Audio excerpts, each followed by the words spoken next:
जय भोजपुरिया समाज। जी हाँ भैया, अभी के रिपोर्ट में बतावल बनी चेला किने अपना गुरु के फिल्म के प्रमोशन। जी हाँ भैया, आप सबके पता बा अरविंद अकेला उर्फ कल्लू अपन गुरु माने ने पावर स्टार पवन सिंह के। जी हाँ भैया, तो अरविंद अकेला उर्फ कल्लू यानी चेला अपना गुरु पवन सिंह के फिल्म के प्रमोशन के लिए बने। जी हाँ भैया, विशेष तौर पर रिपोर्ट बताएं उससे पहले कहें भोजपुरिया समाज चैनल के सब्सक्राइब कर दी, घंटी पर जरूर दबा दी।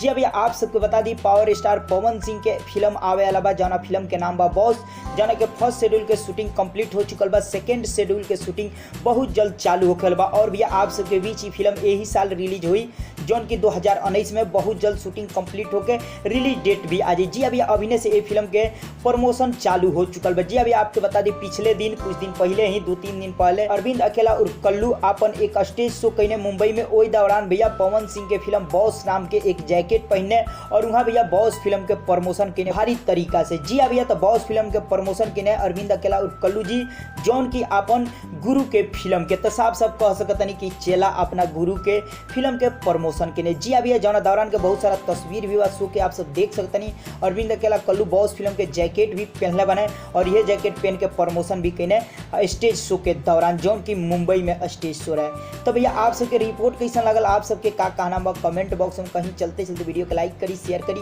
फिर से आ रहा नया खबर के साथ बहुत जल्द।